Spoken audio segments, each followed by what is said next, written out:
So Well, I think it's only appropriate to just start this off in gratitude. We certainly are indeedly grateful for you on so many levels, and especially to come and spend some time and revisit with us and share and recount a little bit of historical moments, right? For me at least, right? This is Dr. DeStew, and he is. It's a good man. I've known him for you've probably long time. In fact, we were you were 3 or 4. I was 3. Yeah, I was first introduced into the Shriners organization. A long time ago. Yeah, that was, and you were around, I believe, right? I was around.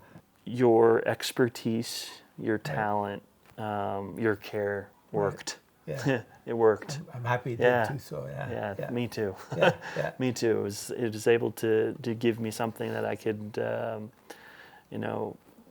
find happiness and joy in, and be a young boy and grow. And even though you told me I couldn't play football, I figured something else out that's a little more dangerous, maybe. But it is a little more dangerous. It's a little dangerous, but we have a good time with it. But here we are to come back and pull the community together and facilitate special events, and all focused around the purpose side of it, driving towards giving back to the organization and remembering, all the great things that you guys have done. Andrew. Thank you. Thank you.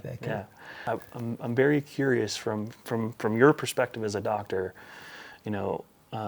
if you recall, I mean, that was a long time ago, it's hard for me to remember, but if you recall, my condition is quite rare, It is, for one, right? And I, oftentimes growing up, I recall many moments when we were coming up and visiting, or visiting in Phoenix and having kind of like checking in and seeing how things progressed. There's never a day that I'm not reminded, of that which I have, but it's the perspective has shifted, right? And it's easy to quickly say like, oh, like, this is rough or tough or whatever. But I through these rooms and these halls and the many surgeries and many conversations, even when you weren't around, my parents always taught me to lean into it fully and embrace it for what it is, and not that the condition doesn't define who I am, but that I define who I am. Exactly. Right? Yes. And same with you. I remember oftentimes, the confidence that you brought to the room, both in your work and in your workmanship, and in talking to a young boy, right? Hey, this is going to be all right. We're going to get it. We're going to get you back up and going. That's like that. Yeah. That meant a lot. That's good. I'm glad to hear that. So it's very comforting for me too to know that. You had a bump, I think, in the femoral head that we had to shape off. Yes. And then we had to do an osteotomy. It's what it's called, where we tilt the head down so that it fits in the socket very well. And then I think I shortened your femur by about an inch. And that's just with the saw, and then we push it up, and then with the plate and screws, we held everything together. And then you were in a body cast for a while. Was it 6 weeks?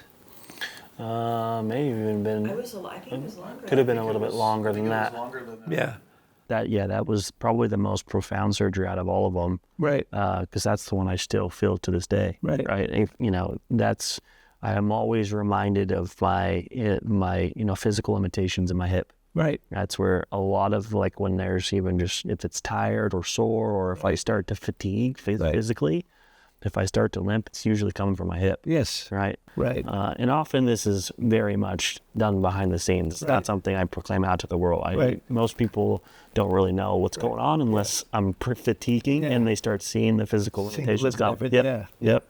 Yeah, I remember Curated together. The difference in leg lengths is a very important thing.